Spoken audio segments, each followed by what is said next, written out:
Shalom Bapak Ibu, ini kita melihat bagian terakhir dari adalah baik hidup melajang. Ini bagian terakhir yang kita akan pikirkan bersama-sama Bapak Ibu.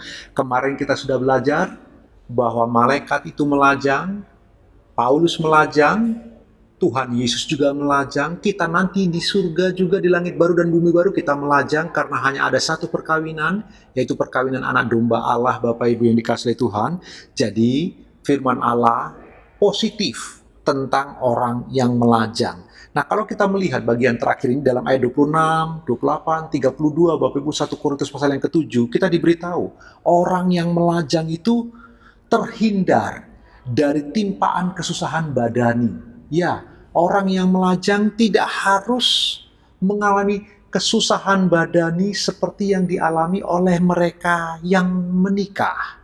Jadi, melajang dalam waktu tertentu, dalam situasi tertentu adalah baik. Menikah juga dalam waktu yang lain adalah baik. Yang saya ingin Bapak Ibu, kita berpikir bersama-sama Bapak Ibu, ingatlah, melajang pun adalah karunia ilahi. Melajang pun adalah berkat. Melajang pun adalah sebuah panggilan. Nah, karena itu Bapak Ibu dikasihi Tuhan, melajang dalam kesempatan tertentu jadi begitu baik, begitu positif. Dan Allah berkenan untuk hal itu. Karena itu Bapak Ibu yang dikasihi Tuhan, ayo kita belajar bersama-sama untuk orang-orang muda yang mendengarkan renungan ini. Jika engkau memutuskan untuk tidak menikah atau engkau melajang, sekali lagi pastikan itu untuk kemuliaan Allah dan engkau terhindar dari kesusahan badani oleh karena engkau tidak akan mengalami konflik-konflik dengan pasangan hidup, engkau tidak akan mengalami konflik dengan anak barangkali, dengan mertua, engkau tidak mengalami sekali lagi kesusahan badani seperti yang Alkitab katakan. Jadi, tapi jangan lupa, jangan menikah atau jangan tidak menikah. Janganlah melajang karena ingin menghindari kesusahan badani itu. Tidak boleh. Hanya diperbolehkan mereka melajang untuk kemuliaan Allah dan bagi kemuliaan Allah. Supaya mereka efektif dalam pelayanan. Supaya orang-orang muda itu menjadi begitu sangat tajam.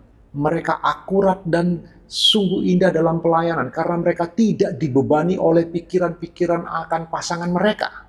Sehingga mereka begitu efektif. Saya melihat Bapak Ibu, mereka-mereka yang melajang, memutuskan untuk tidak menikah, lalu mereka melayani Allah. Sungguh, mereka jauh lebih efektif. Mereka jauh lebih bebas. Dan mereka maju dengan sangat cepat. Mereka tidak dihalangi oleh hal-hal yang bersifat rumah tangga, Bapak Ibu yang dikasihi Tuhan. Saya kenal beberapa hamba Tuhan yang mereka tidak menikah, mereka melayani Tuhan dengan begitu luar biasa, pelayanan mereka begitu maju, dan saya harus berkata jujur, saya diskusi dengan istri saya, iya, mereka yang tidak menikah, mereka punya kelebihan-kelebihan tertentu, yang dengan kelebihan itu mereka bisa memuliakan Allah jauh lebih maju, jauh lebih cepat, jauh lebih agresif, dan lebih efektif.